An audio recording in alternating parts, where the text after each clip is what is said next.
Good morning YouTube and welcome back to the channel and Project E46 M3, one I'm sure you've all wanted to see for a while. What has it cost me? Now I'm sure there's going to be a few of you watching thinking, man, 5-6 years ago you should have just bought a CSL. Well, yep, that would be true, but back then there were a difference in the price of about £25,000 between the standard one and the CSL. So in today's video we'll go through the cost process.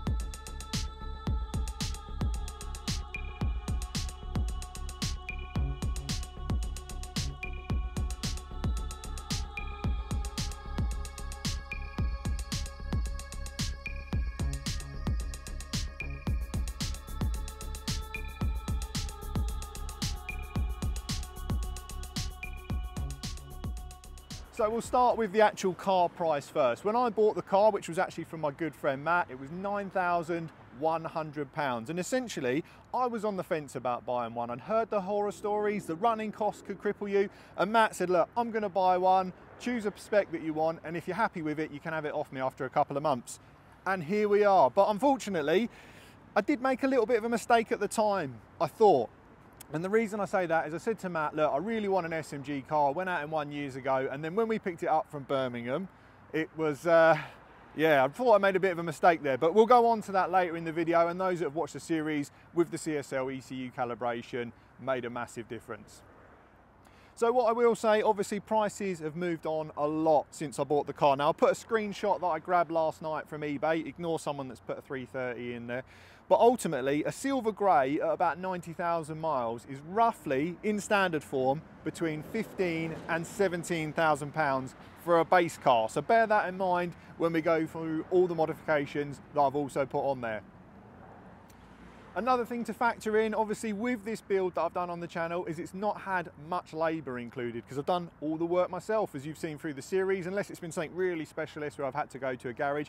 Everything has been done on the driveway. And I'm also very lucky that the car hasn't suffered with any rust, which is becoming a big problem now for the E46 due to the age, especially if it's used all year round in the winter. They're starting to go in the arches, in the seals, and when that stuff sinks in, it gets really expensive really quickly. You can be looking at thousands per rear quarter depending on how bad it is. So I'm pretty fortunate that, like I say, the body on the car is absolutely pristine.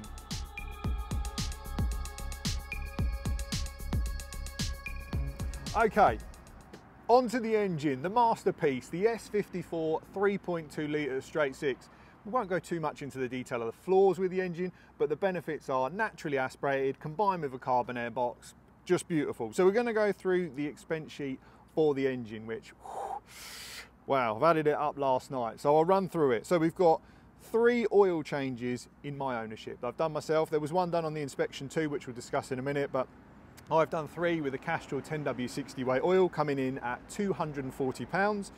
We've got the CSL gearbox calibration, which, like I said in the intro, made a massive difference. I went to a specialist and he did that for me, which was £100.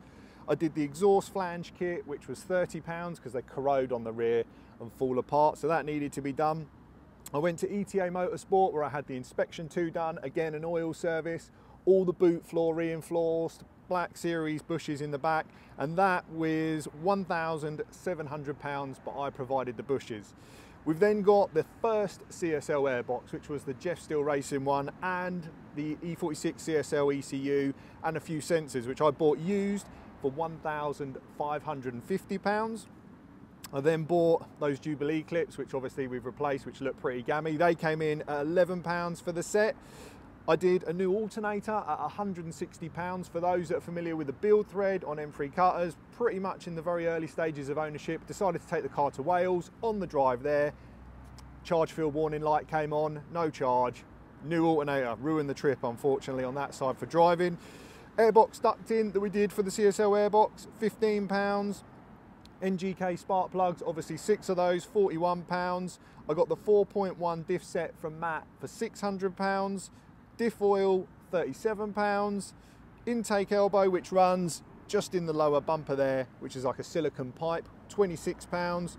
New aircon belt, £8.50, which failed when we went to pick Matt's Honda up. Thermostat and coolant. Now I've bought these parts, but I haven't fitted them yet. And as discussed in the last video we did on the airbox, it is something that I'm going to need to change over the winter. So the parts, which were quite dear for the thermostat, came in at £97. And we've also got the PowerFlex engine mount. So these are the uprated solid units. And to be honest with you, I've been really impressed with those. For the cost of them, they make a real big improvement to the drive of the car. Not too harsh on the vibration, and you can adjust them with the pins that go in. So we had them fitted down at Spartan Automotive when I went in there for the detent springs, and that came in at £372.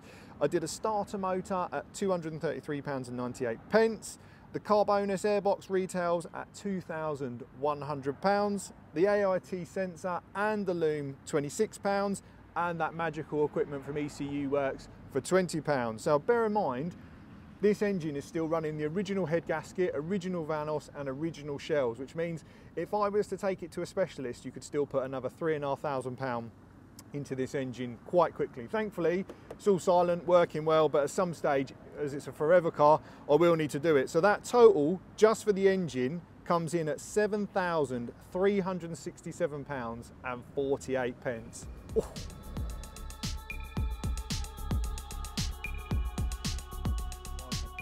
On to suspension and brakes. So the car came with the CSL replica wheels when I bought it from Matt from CM Wheels, so I didn't have to outlay on those, but that doesn't mean there wasn't a lot of other expense on the suspension and brakes. So the first thing I did was the K-Sport big brake kit and the RS29 Pagid pads, which came in at £1,190. Unfortunately, I managed to warp the original set pretty quickly. As with most M cars of this generation, the brakes aren't great. So like I say, that wasn't a cheap day out. The next big expense was the Öhlins coilovers, which I managed to get on a Black Friday deal. That came in at £1,917. Again, I did all the fitting myself. But what you've got to bear in mind is that kit now, from what I've seen online, is around £2,300, £2,400. So certainly not a cheap day out for the Öhlins suspension. My first set of tyres I did, which were the Michelin Super Sports on the CM wheels, was £773.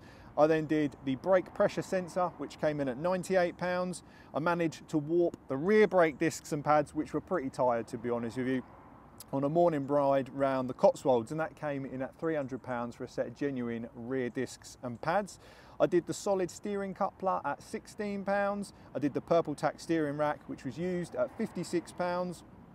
PowerFlex Black Series rear bushes. So when ETA did all the boot floor, they dropped the rear subframe down. I put the Black Series bushes in there, which came in at £192. Then obviously got the car completely geoed for £70. I then installed 12mm wheel spacers all round at the cost of £100. Then did the Turner anti-roll bar kit, which made a massive difference for the price of £400. I'd far say if I was to do it again, pound for power, I think personally the anti-roll bars gave a better feedback for the car than the Öhlins coilovers, which I wasn't expecting. So yeah, that was £400.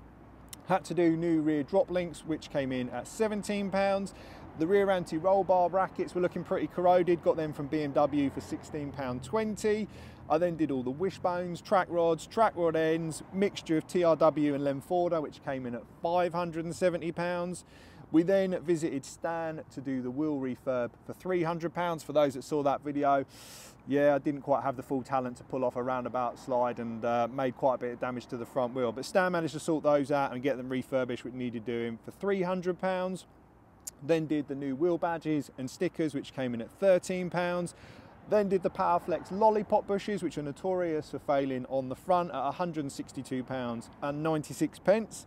And then shortly after that, the drop links on the front started making noise. So again, TRW £26.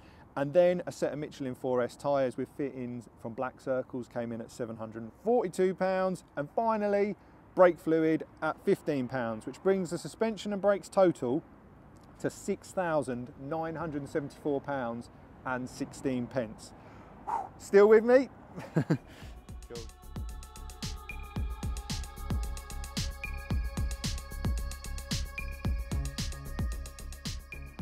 So on to the styling, the exterior. As those that have watched the channel will be aware, I do love the e46 M3 CSL, but unfortunately at the time, the budget didn't allow me to buy one. And in hindsight, yes, should have bought one for the cost of them, but ultimately, with the value of them, I don't think I would use it the way I enjoy driving this. I'd be too precious over the mileage. So we'll go through the upgrades that I've done. So the first one was the grille surrounds. When I bought the car, it came with the black grills, which I've never liked. I think it really cheapens the look. And a friend painted them for me for £20, which made a big difference. We then go on to the marvellous SSDD Motorsport front bumper, which has that CSL look, comes with the carbon splitters, which I've wiped one off, killing a rabbit in the Cotswolds. But ultimately, that bumper came in at £480, which for the cost compared to a new one at £3,500 for a genuine, very, very realistic price that allows me to complete this sort of upgrade to the car. Now, obviously I got really fortunate with the paint because I had a friend that did it for me again. This can soon add up into hundreds of pounds on top. But what I will say, as much as the bumper's been good, it's plastic, so it's got a nice bit of flex if you do hit it. It has started to ripple and split in a few places. So I don't think I can justify a genuine, especially as this one came in at £480 with the splitter. But ultimately, it'd be nice to get a proper fit and finished one on there at some stage. So let's keep an eye out and see if Carbonis end up making a genuine replica.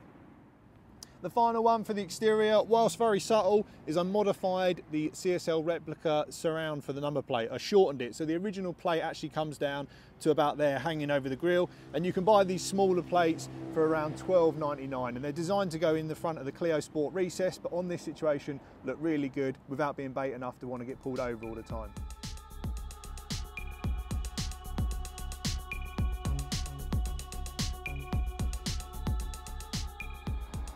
The CSL diffuser, while very subtle compared to the OEM one, it gives a nice little flare with that carbon surround on it. And I ended up actually buying this from a place in China for £250, which came painted in the silver grey and the carbon. So for me, for £250, it made a really nice look to the rear end of the lower section of the car. The CSL boot lid, also known as the ducktail. So again, this is one I bought from a company that unfortunately are no longer in business. I think the name was Streamline Autosport. They went bust, unfortunately. But they did the boot lid for £479, which included it coming painted in the correct colour. I'd say the fit is about 95% perfect, and it definitely looks the part for the money, especially now as genuines have gone from £700 to nearly £2,000 in primer. So yeah, £479, I think that's a pretty good deal in today's time. Just a shame you can't get them anymore. The only other thing you're going to need if you install a CSL boot is the CSL number plate lights. They came in from Cotswolds, £33.29 with a little loom as well, which really finishes it off because you can't use the originals. So the total cost for the exterior comes in at £1,275.28. Cool.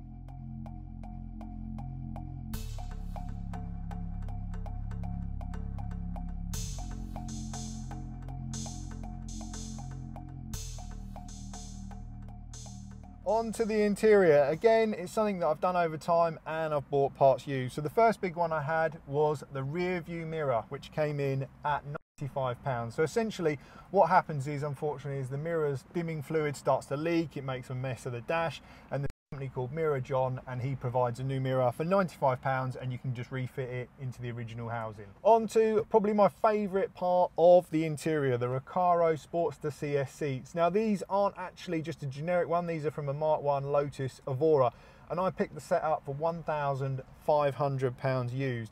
To give you an idea, these seats with the base runners and adapters now are over £2,000 each per seat. So at £1,500 for the pair. They had a bit of wear on one of the bolsters, but nothing that's obviously caused any issues. Just ended up using some black dye to sort that, but they really finished the interior off. It allowed me to get the seat height on the floor. I did a repair on the seat base. So down here on these platforms, the previous owner had bucket seats on them and then put the Recaros on them. They had holes drilled everywhere. So I ended up having a friend re-weld those, and I painted them back up, and that cost me £20. And then I had the seat sensor for the occupancy sensor on the passenger side, which came in at £7.99. Cool. We've then got the steering wheel retrim, the SMG Gator rear trim, and the handbrake gear trim, which came in at, let's have a look through the list, £265. And for me, I didn't want to go leather. I wanted that nice soft contact point, and a guy called Snappy, who comes from the Renault sports scene, did that. And do you know what? He's done a fantastic job. The only problem is you do need to have clean hands or a little brush to keep all the Alcantara looking perfect. We then got the gear knob, where I spent £18 and made a custom one out of sort of a CNC billet one, and I suited it with a little dowel in the front to work on the SMG shifter, and ended up painting all the dash trims, the SMG stick, and the lower section, which came in at £18 for the paint. So that brings the total interior cost to £1,923.99. So to summarise, the total cost, and again this isn't the full retail cost because I bought a lot of parts used, came in for the modifications and upgrades at £17,540.92. When you combine that with the base price of the car of £9,100, that brings my build cost total to £26,640.92. But what you need to remember is, this is when the cars were a lot cheaper. If you were to pay now, like we said in the intro, 15 to 18 grand for a base car, plus all these modifications new, you could easily be looking at 35 to 40,000 pounds to pay a specialist to supply and fit all these parts. Eye-watering sum of money, but still half the price of a genuine CSL. So these are all the modifications that I've done the car. It doesn't include the tax, insurance, running costs. Obviously for me, I didn't buy the car for it initially to be an investment. It is a fun weekend toy. But for those watching the video, I'm sure you're thinking, well, you've lost thousands potentially. But what you have got to bear in mind is if I went down to BMW now and bought a new M3 for £95,000, in 4 years, what would that car be worth? 50, 60 grand, maybe, if you're lucky, with a recession inbound. So for me, it's been a really cool experience. I've loved it for the channel. And obviously, if you enjoyed the video and price recap, do consider liking and hit that subscribe button. Thanks for watching. Until next time.